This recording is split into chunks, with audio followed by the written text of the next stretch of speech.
kur politika ngjitet në qiell dhe populli mbetet në tokë.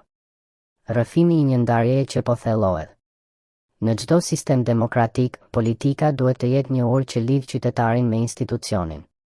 Një zë që flet për të heshturit, një dorë që punon për të pambrojturit, një sy që sheh realitetin dhe jo vetëm interesin.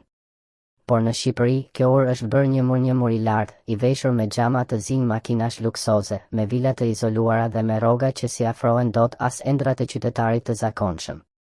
Ministrat, deputetët, zyrtarët e lartë kanë nisur të jetojnë një jetë tjetër. Një jetë që s'ka asgjë të përbashkët me realitetin e atyre që i votojnë. Ata s'qëndrojnë më në radhë nëpër spitale shtetërore, sepse kanë klinika private jashtë.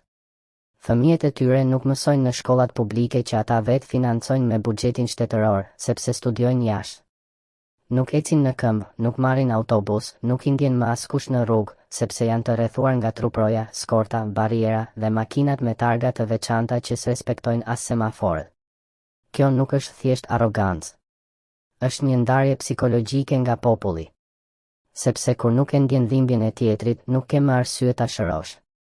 Kur nuk e jeton vështirësinë, nuk ke më motiv për ta ndryshuar. Kur jeton në një flusk privilegji, çdo vendim bëhet vetëm me llogari, kur me zemër.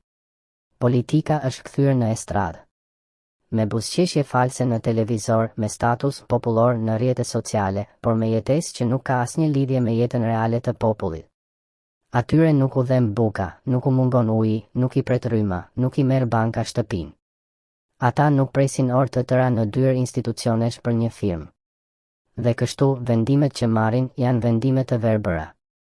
Sepse nuk vijnë nga ndjeshmëria, por nga llogaritë e pushtetit.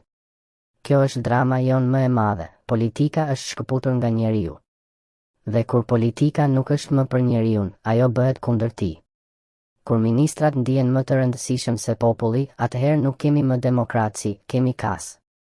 Një kast e privilegjuar, e paprekshme, e paligjshme në shpirt edhe kur duket ligjore në letra. Askush që zgjidhet për të shërbyer nuk duhet të jetojë si perandor. Askush që merr pushtet në emër të popullit nuk ka të drejtë ta përdorë atë për t'u ngritur mbi popullin. Politikani i mirë është ai që e njeh rrugën jo vetëm në hartë, por sepse ka ecur vetë mbi të, me popullin, pranë tij, për të. Deri atëherë, çdo zyrtar që ngjitet mbi popullin nuk është përfaqësues i tij, por një deformim i tij. Një zhgënjim që do të mbajë erë derisa të pastrohet me llogari, drejtësi dhe kthim me këmbë në tokë.